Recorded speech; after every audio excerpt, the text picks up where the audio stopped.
Hello everyone, welcome in. This is section 3.2, Shapes 2, Drawing Faces, and Mogoon's Coloso class, Fundamentals of Stylized Character Art. So welcome in guys. In between this video and the last one, we actually officially hit 100 subscribers, so super awesome. Thank you guys so much. I'd never really expected my channel to even gain any traction. I was kind of just making videos for the sake of it. But it's really cool to see that my videos are potentially helping out other people and acting as a resource, which is what I intended them to be. But I'll talk more about that stuff in the 100 subs video that's coming out here pretty soon. I'll be giving a little bit of context to myself as well as my intentions with the channel now that things are starting to roll more towards a public direction. But in any case, you can always keep on top of future videos as well as just help to the count that we just reached by subscribing to the channel, and you will be informed of any future uploads. So really good stuff. Hopefully that will help you guys if you guys are sticking around in the long haul for the rest of these lectures. But in any case, this was section 3.2, and I will say that this class specifically was extremely helpful. Has a huge array of tips and was honestly a very long class. It was about a little over an hour, I believe. But I ended up spending about 2 hours or so just making sure I was getting all the notes through it. And it was mainly broken down into 2 sections, the first of which is mainly the breakdown of how Mogoon approaches faces and what he considers and keeps in mind as he builds them up. And then the second half was about moving the frontal study that he did in the first half onto a hexahedron in perspective, and then just essentially converting the 2D drawing into 3D no matter the angle, and then as well as like his approach to that. So super dense. We have a lot to go over today, so a lot of good stuff in here. Hopefully you guys can make some good use out of it. So to start, faces are effectively conveyed by drawing according to the purpose and meaning. So this is just his forewarning essentially that even though we do draw faces to form, and that they do have a general underlying unity to them and consistency that we replicate in order to make sure that we can still maintain that facial form, we can move around and make stylistic choices to them depending on how we want the character to be conveyed. So if we need the character younger, we might move the eyes down, we might increase the size of the facial features, and vice versa for older characters, and so on and so forth. So keep that in mind.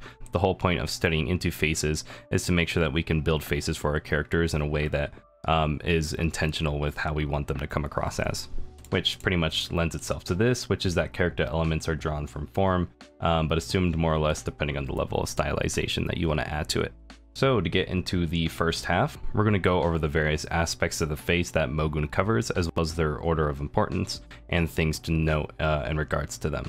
That order is going to be the skeletal frame, or the skull, followed by the muscle, the fat, the facial features, hair, and then the neck. So starting into the considerations to know in regards to the skeletal frame for faces, first and foremost, we're going to be considering these traditionally in a frontal view and from a Western paint standard. Keep in mind, these are all anatomical standards in this regard. So characters from other demographics of the world are going to have different proportions, as well as different styles. You're going to have different proportions for stuff, and as well as different views especially. We're just doing it in a frontal view because it's much easier to then convert it no matter the angle or perspective from a frontal view. So getting started, the skull is divided into 2 parts, which is mainly going to consist of the cranium, which is essentially the skull without the lower jaw on it, and then the mandible itself, which is, yeah, the lower jaw. And then when you simplify these with drawing, the parts aren't going to be drawn divided because of the small range of motion.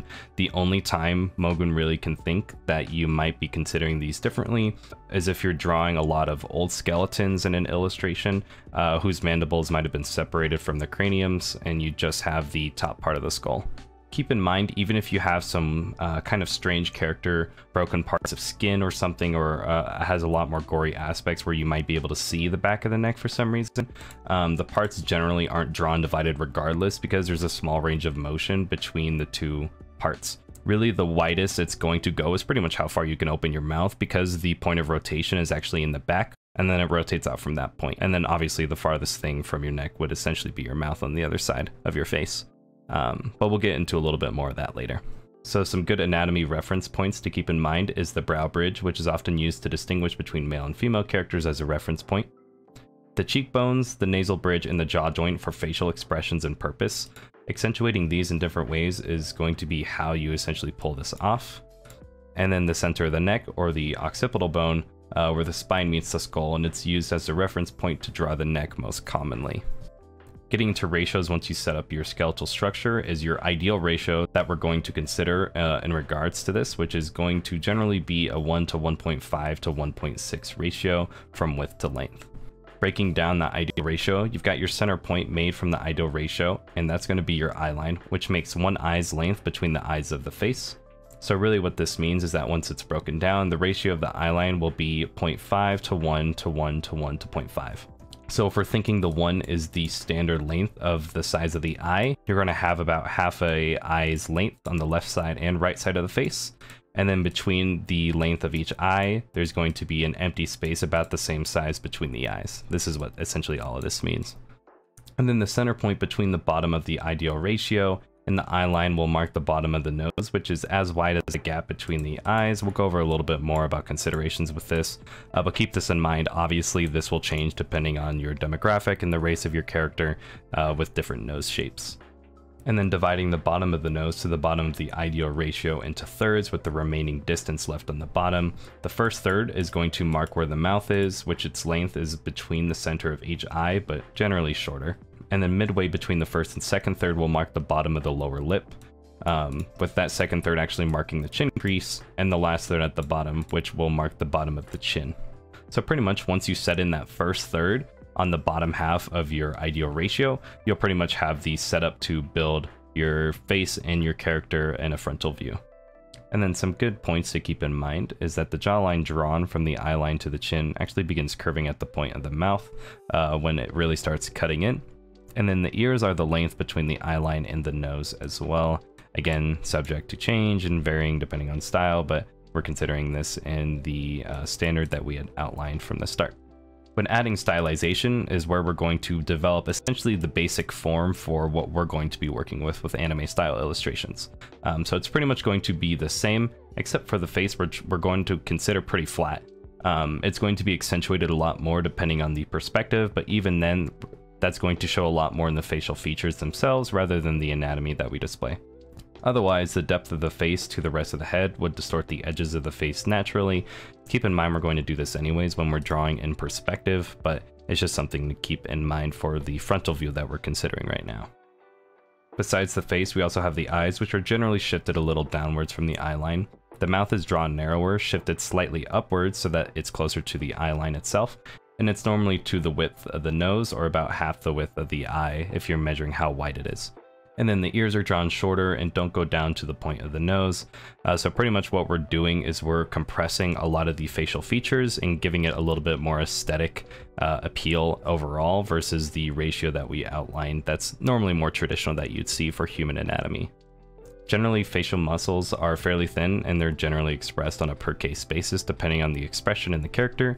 But the most commonly applied times when you're going to have to consider them is when you've got a furrowed brow, gritted teeth, a really exaggerated expression that's going to have to consider those facial muscles in order to pull it off, essentially. Next is fat, which, to be honest, for anime style illustrations, at least in Mogoon's opinion, is just generally not drawn. A lack of fat can be drawn by shading the area between the jawline and the cheekbones, which is going to outline more of the shape of the jawline right before the chin and going to create that look of the sunken cheeks, essentially.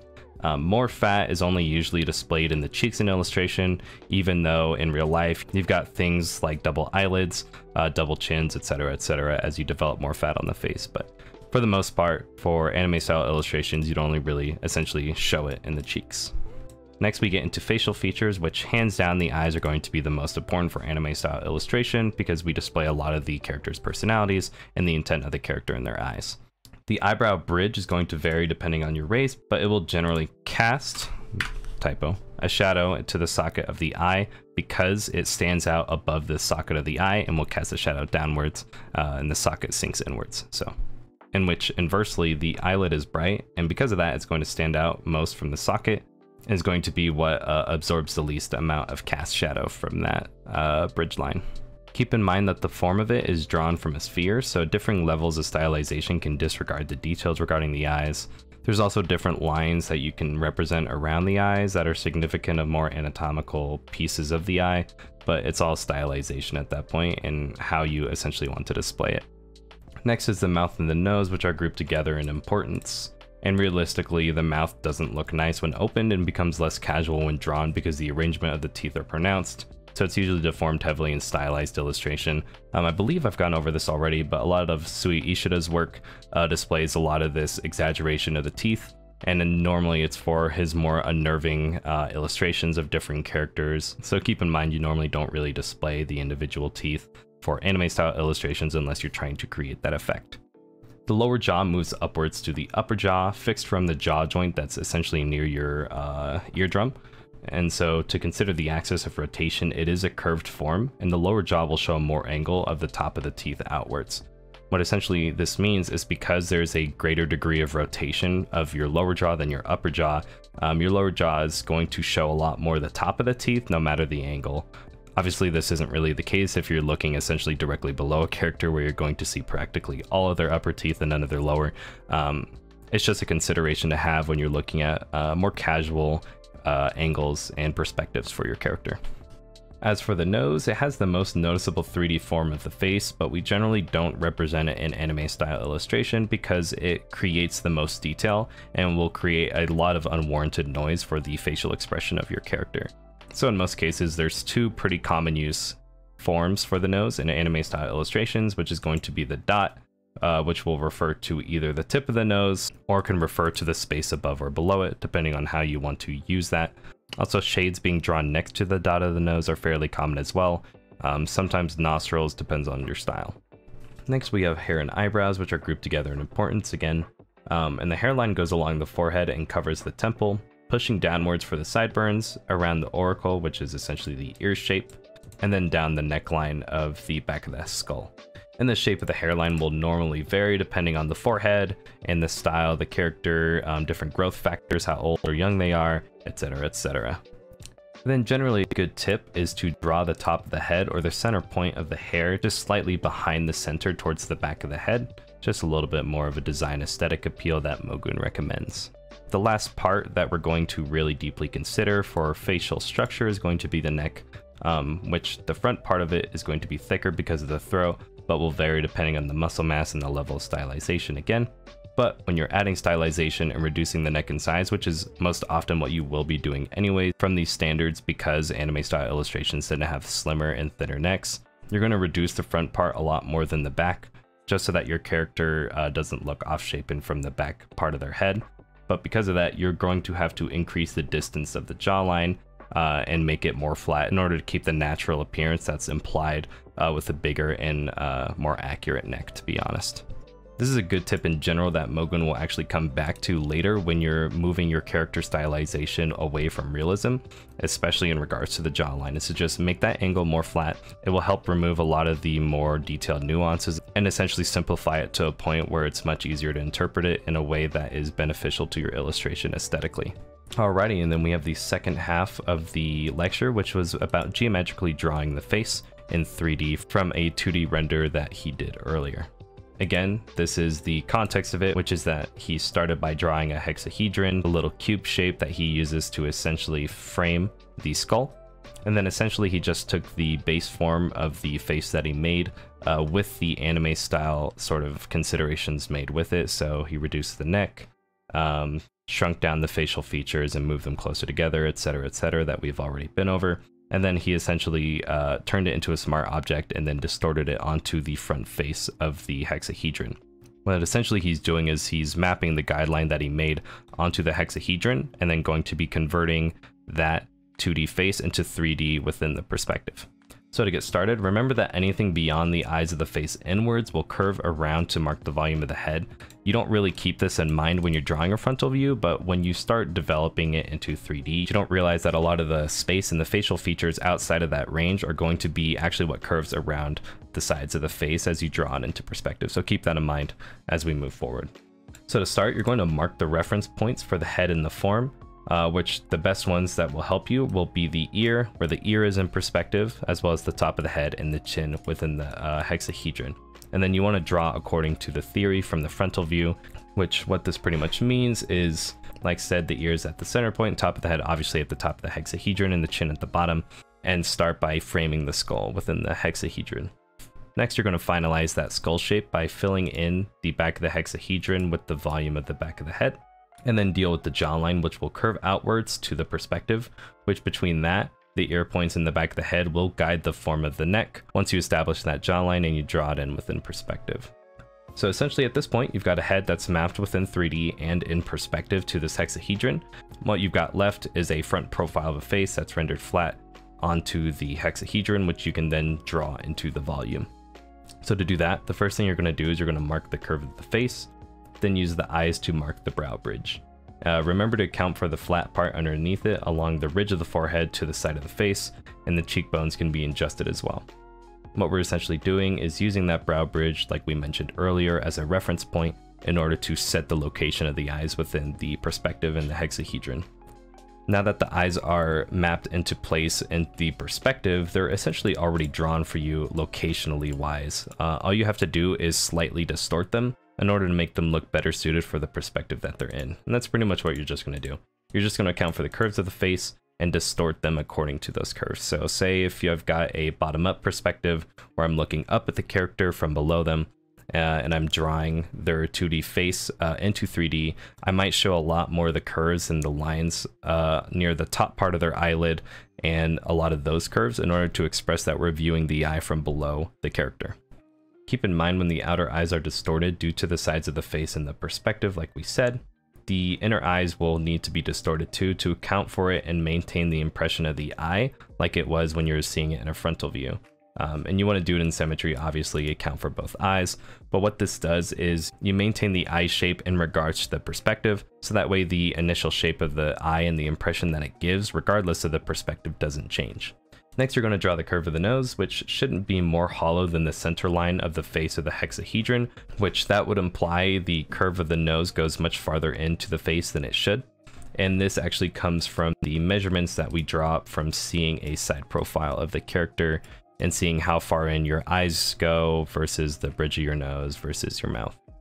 Keep in mind the mouth is bulgier than the eyes, so the curves of it will be more than the curves on the eyes, and the upper lip will show more bulge than the lower. So whatever perspective you're aiming in, the mouth will always pronounce closer to the point of view than the eyes. Now, drawing the pupils, especially into the eyes, the curves of them should match according to the perspective of the face. That way your character doesn't look goofy in their view. And then keep in mind to draw the curves around the eyes, the things that would imply the different anatomical aspects of the eye according to the perspective as well, in which the side of the face is more or less pronounced. Again, this is where it comes from that example, as if we were viewing the character from bottom up. We would see a lot more of the upper ridge and the aspects of their eye than the lower because we're looking below them, and vice versa for whatever perspective you're considering. Account for the point of the nose, which might influence the shape of the eyes. What this means is, like, if you have a side view of the character, the bridge of the nose might actually change the shape of the eye because essentially the bridge of their nose would be blocking a little bit of the view of their eye. So keep that in mind as you draw as well, depending on your style and what you want to show. For softer and more casual expressions, you can draw the eyebrows a little bit above the brow bridge, but stick to its general form. It'll help outline and make things much easier, especially for expressions. Keep in mind the curve of the chin will create a slight nuance / protrusion when refining between the cheek and the chin. And this is what actually gives the chin a little bit of a nice touch to it, and will actually make it much easier to sell that the face is within perspective in terms of the impression. This was specific to Mogoon's example, but in general, when you're drawing from below, drawing the full jawline will look super weird. So you generally want to naturally try and fade out the jawline. You want to start the line from the corner and from after the angle of the side of the face, and then ease it out before it hits the chin. And then, like I mentioned earlier, character appeal is much better with a smoother jawline and a slightly flattened angle for the jawline. As for the ears, they're generally cuter when drawn slightly smaller than form. And then when drawing your hair, account for the volume of it on top of the head and that it grows outwards first, but is pulled down from gravity past the roots. That way you can express the volume of the hair as well as the dimension of it. And then generally too, the hair at the back of the head has more volume. Again, this was a very important caution that Mogoon outlines before he wraps up his lecture, which is that the form is a guideline and not a rule. So if the 3D form can be changed intentionally to look better, just do it. The whole point of all of this form stuff is to create aesthetically appealing and consistent characters, but if you can do that anyways, that would look better, then that way you're not essentially putting the cart before the horse in regards to the aesthetic appeal of your character. However, keep in mind, it is really easy to mess up otherwise, and most of that ability to not do so, and to be able to skip a lot of these steps or at least draw them in consideration very quickly within perspective, is just from a lot of experience in each different case in regards to drawing characters. Keep in mind, too many errors in this regard will have a very negative impact on the aesthetic appeal, so generally it's just safer to stick to the 3D form if you need to, and just understand if you're new to it, it will take a very, very long time refining that sixth sense in order to know when it's good and when it isn't. So a quick summary in regards to all of this. Know the basis of form for faces in a frontal view, which will help understand fixes that you'll need for them when drawn in perspective. Know the reference points of the face and their dimensional nuances to maintain their form when drawn in perspective, and distort the character's features according to their design stylistically, but use extreme caution when distorting the character's features in regards to form within the perspective. Essentially, know the tips in regards to the facial structures and understand that we're essentially just drawing simplifications of much more complex things. So when you understand a little bit more about the complex things and why they may look the way they do in different angles, it makes it much easier to show them in simpler terms. Again, even more so when you're drawing them in perspective, and that it's much easier to fix and approach this process much quicker and much more skillfully when you've got much more experience in your back pocket to be able to understand and work with. And then the self-assigned homework that I thought was appropriate, which is pretty much just the entire process that Mogoon showed us from this lecture, which is to draw a frontal view of a character, then draw a hexahedron in perspective, distort the frontal view drawn onto the face of the hexahedron, and then essentially draw the rest of the head in perspective, and draw the face from 2D into 3D, essentially. So that was 3.2. Like I said, a very, very long lecture, and a very dense one at that, but with some very, very important stuff, especially for faces that can consistently look extremely well in perspective, no matter the perspective that you have, so long as you're keeping in mind the facial features that you have and distorting them properly. So now we're really starting to get into the meat and the bones of understanding how Mogoon approaches his drawing processes, and especially in regards and specifics to his characters. Keep in mind, all of these basics are being developed and assumed that you have worked through and understand the content from the past section that we did in section 2, which is in regards to perspective and drawing shapes within perspective. So if you guys need a touch up on that, you guys can go backwards in this playlist, or at the end of this video, just click the previous video section and review a little bit more on the back end of what we've been going over so far. But hopefully that helps you guys in developing a more consistent approach for your character faces in perspective and things to consider in that regard as taught by Mogoon. As always, you can keep on top of content like this and other content that I might be developing or just seeing around what I've got on my socials, which I'll plug them around the screen here. And I've actually got another one coming up here very soon, which I will announce in my 100 subs video, which you should most definitely go check out if it is up. As always, thank you so much for joining into this lecture review. I hope this helped you guys, and I really hope to see you guys in the next one as we start developing our own personal characters using Mogoon's guidance and teachings. And as always, I hope you guys have a good day. Bye-bye now.